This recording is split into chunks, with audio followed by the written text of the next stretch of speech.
Hi, this is David from David's To-Do List. Starting, this is the beginning of the second part of our video on saving the 100-year-old garage, outbuilding, barn. I'm not really sure. It's kind of a little of everything. So what I'm doing now is I am trying to draw one of the beams back together at the top where the plate, where the rafters sat, where our new plate is going to sit. I don't know if that's going to draw in or not. Part of it's from being 100 years old and just splitting, and part of it is from probably from the cables and turnbuckles and stuff that Ken put on there, trying to draw the walls back in, because the whole building was kind of sagging because the foundation was getting real bad underneath, so the whole building was starting to sag. So he put a new double 2x10 ridge beam in the top, and he also put turnbuckles down through there, and he obviously grabbed it at the upright beam locations to help draw the walls back in as level as he could and as parallel as he could. So it has split open, and we're putting a new plate on top. So what I want to do is I want to draw it back together as much as I can, and then we're going to put lags down through the actual plate itself, just to make sure that it lasts for another 100 years or more, hopefully. So if you enjoy these videos, I would appreciate it if you would subscribe, leave comments. I appreciate comments. I'll try to answer all the comments. Thank you. And you can see that okay. So I got a clamp on here, and I'm going to try to help it with the lag screws at the same time. Oh yeah, it's drawing it. It's drawing it.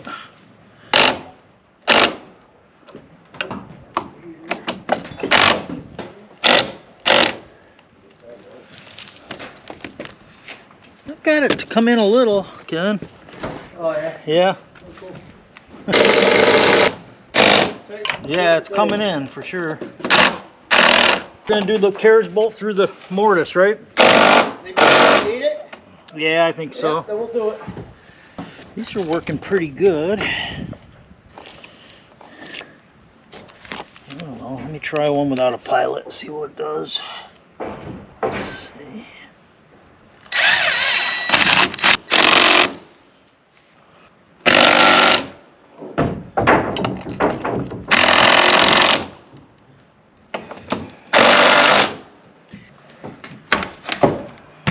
Where's that leaf blower, dude? Oh, it's right over here.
Well, it's a lot better. Cool.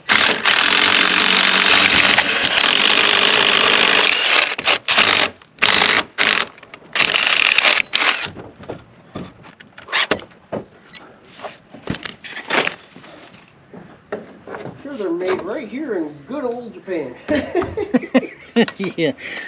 Yep. If you know what I mean. I know what you mean. I know what you mean. Thank you. Alright. I should have a steel plate on here.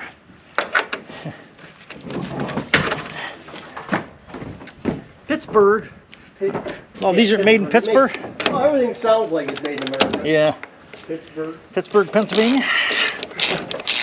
Pittsburgh, Korea.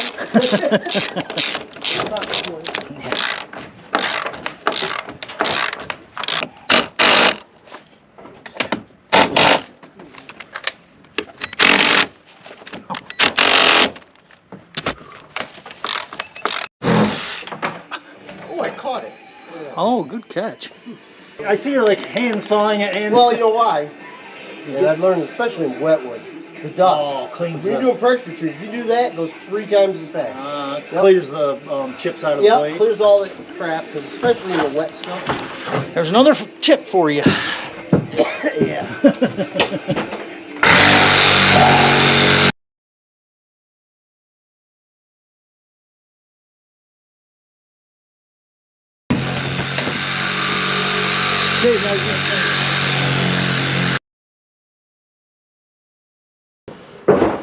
Getting kind of full.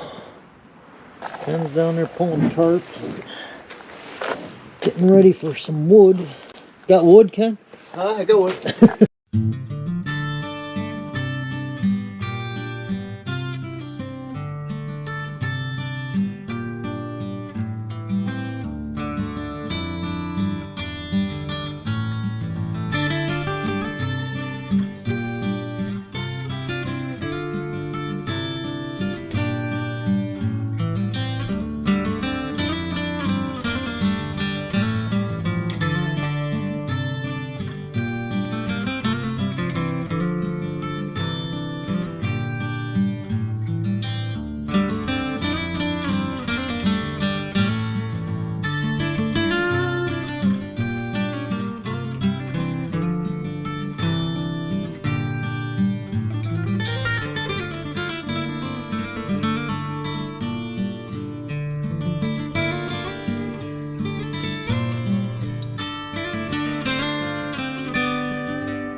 So this is where we were pulling some measurements. We were checking it back and forth, see about how parallel to the ridge it was. And now we're going to start. We had to shim up this plate on the left hand side over there where I'm at, where the blue level is. I had to come up, I believe it was about 3 inches, no, 4 inches. Because there was a dip right there at the end. You can see we're building it up now, checking out some, keep checking it with a level, and we're leveling it outside to inside too, so that when we cut our seat cuts, that they're decent on the plate. We're trying to go, obviously trying to keep the rafters the same size on each side, but there's quite 100 years, 100 plus years will give it quite a little wave. Plus it's oak, so it'll curl quite a bit over time as it cures. But it's pretty straight. They did quite a job for hand axing the beam square. Pretty impressive. See now there, I think you can see how many shims are in there. It took a while. It took a while to get that, but by the time we get over to the far left of that side, we are back onto the beam itself. So we went from 4 inches to nothing in about, I'd say maybe 16 feet. Ken's working on the other side here. He's starting to cut some shims. I'm finalizing some of the leveling over here on my side. Now we're running a level line across. to double check. Ken's transit was out of service, so we just transferred a level line across there. We weren't sure if we were happy with it or not, so we end up using that 20 foot, I don't know if it's in this part of the video or not, that 20 foot 2x6 was quite straight. Yeah, here we go, we're putting it in now. It's an old one. And then we just put a little piece on the end. Yep, for an old board that was really straight, so we checked it, and it came out within about a ½ an inch across there, shim wise. So that whole front of that building had dropped approximately 4 inches. So looks like we're getting some planks set up so Ken can work up near the ridge. I'm still on the bottom side there, and we are now trying to get some measurements, getting a rough idea what our pitch is, so we can do our ridge cut and our seat cuts at the bottom. Looks like it's happening pretty fast, but it actually wasn't. It took a little while, like usual. And then get some measurement. A couple cuts, wasn't too bad. Ken did a good job laying it out up there. I think that first one we had a little shim in there just to get it finalized, and we tried it in a couple spots there.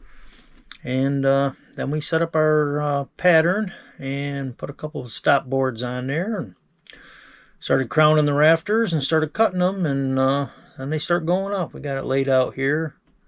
It looks like it's going together pretty good. We get three or four up on that side, and then I believe we started on the other side. Well, the rafters were very similar side to side, which we hope they are. But in an old building like this, you always run into some kind of issues here and there. Ken had ran a string down that ridge, so the ridge was nice and straight from end to end. And the building obviously had racked over the years from the rot in the foundation at the bottom. But I think we were within like a ½ an inch so far. We had to modify them just a little bit here and there. A couple of them we had to, take a little off. We started measuring from the tip of the ridge down to the seat cut, and that's working better for us. A little dark in here, but it's day 3. A little daylight in here.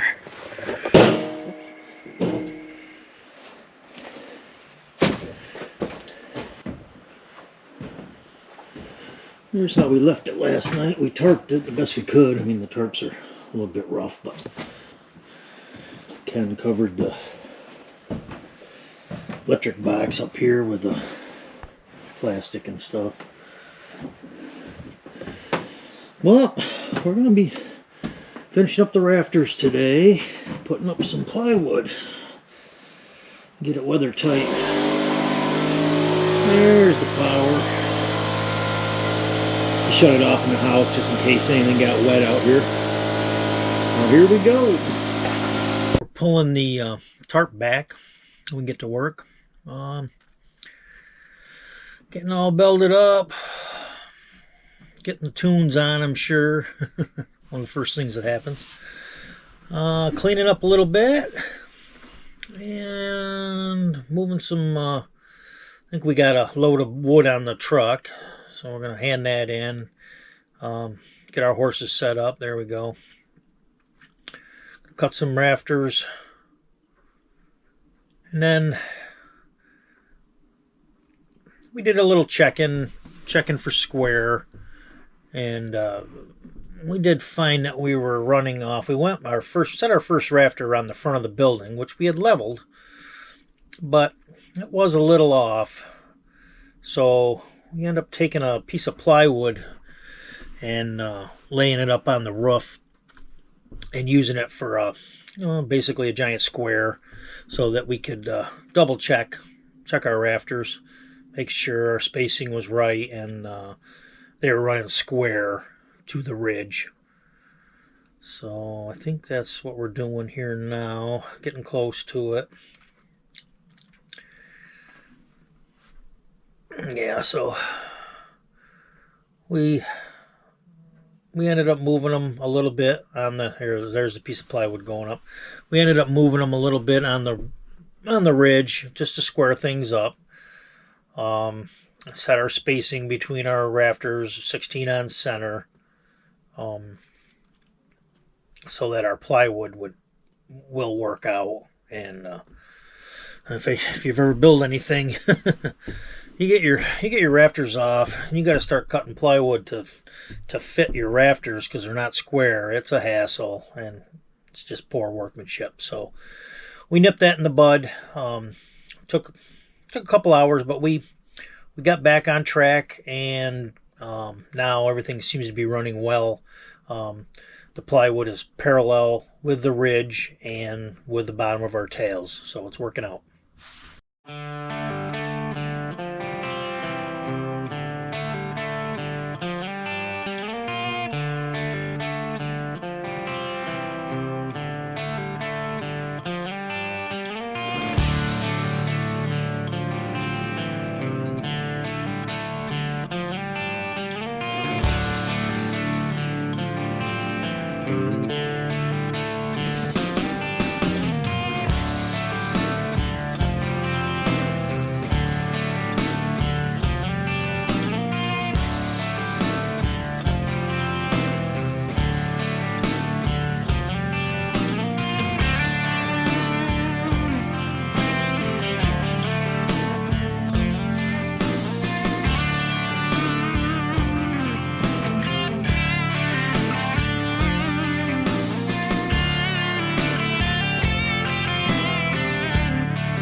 Okay, day 4 was it was a rainy day.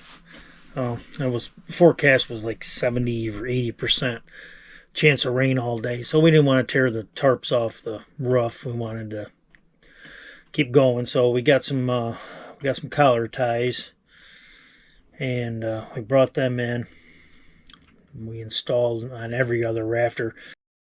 I think it is. All right, we're here at the crack of noon. Morning. So this is where we're at. This is day 4. We hustled around yesterday, believe it or not, and got some plywood up on the roof so we could get the tarps up because we had some pretty heavy rain yesterday. And now, what are we gonna do, Ken? We're gonna do ties. We're gonna put a few collar ties in so we can take down all these supports that are in our way. Jesus. and because they're in the way. Like we're trying to cut Big lumber time. and spin them around and put plywood in here, and these are making it very much fun. Not fun. Yeah. So we're gonna just work on getting the roof kind of give it some. We're gonna put some collar ties, cross ties up here, so the roof's supported. So when we take the support out from under the ridge, it doesn't try to push the walls out. Yep, and then that'll be, this section will be pretty close. We need to nail off the plywood. It's really more or less just screwed at the corners and a couple here and there.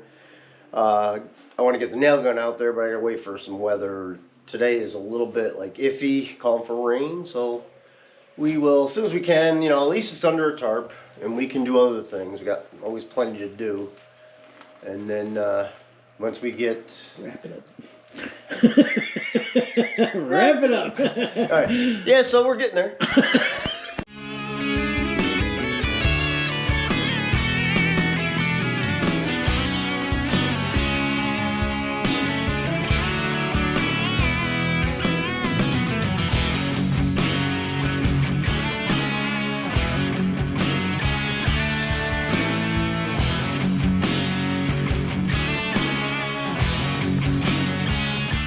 We also wanted to get that bracing out of there that was right in the way. That was hard to work around. So that's what we did on day 4. We worked about almost a whole day, but not quite. And we cleaned up and organized. Gave us a good chance to do that. Ken built a bench in the back there to set our tools on. He also built a rack to put the boards on, our rafters and whatnot, so that we wouldn't have to trip over them. We'd have a little more room to work. So that was pretty much what we did on day 4.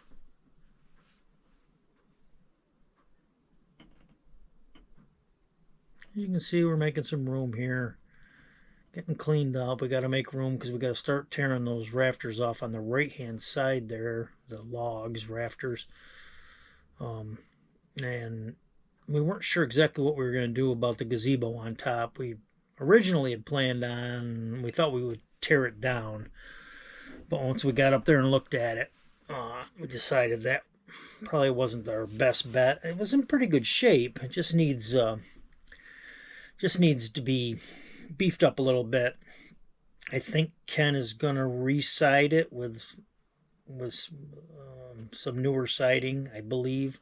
So we decided what we would do is try to keep it in position, jack it up, and then work our way across under it, and then set it back down on the plywood roof on the rafter structure when we're done.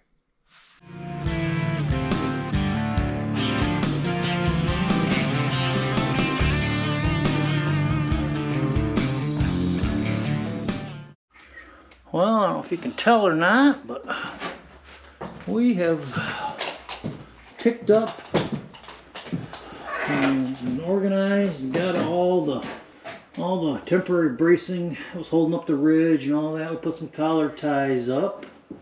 Ken has made a storage bench, workbench. Yeah, got everything organized. Wood's organized. He's just showing me this. It's kind of cool. I had it covered up for rain. Yeah, it's a little. I don't know. We're not sure what it is. Not even sure, but pretty cool. It's almost like a little mini chicken coop. Look, see those 2 little slots here? Yeah.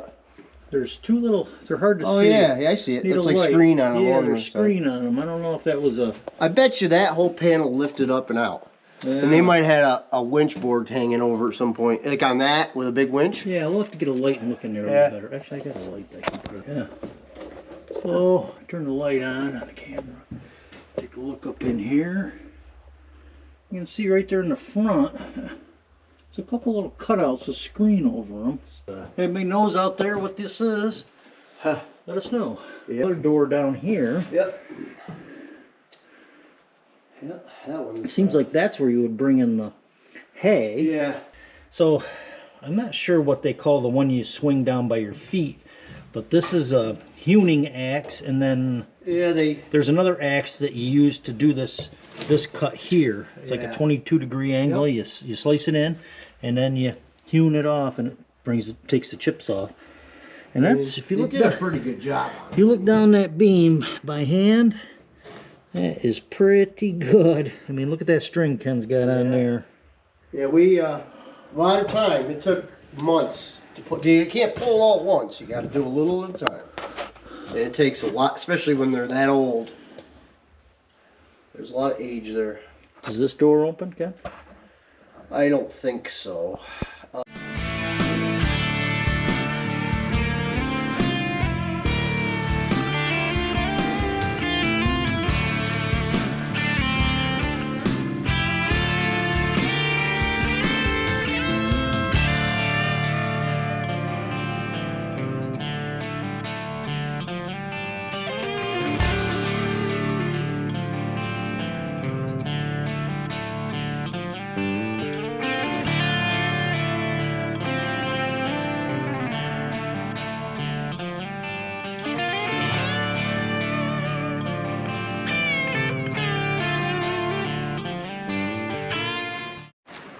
So reviewing the front of the building here, inside we were talking about what that could possibly be up there, and I believe we figured it out.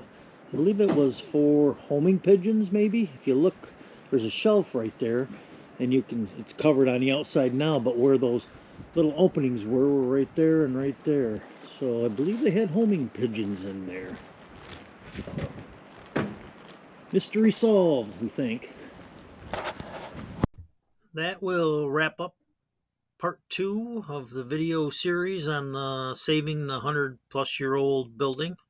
There's plenty more to do. We're not quite halfway done yet. So we're going to be getting into the valleys there and under the cupola. So it's going to be quite a bit interesting stuff going on. So we will see you soon. Thanks.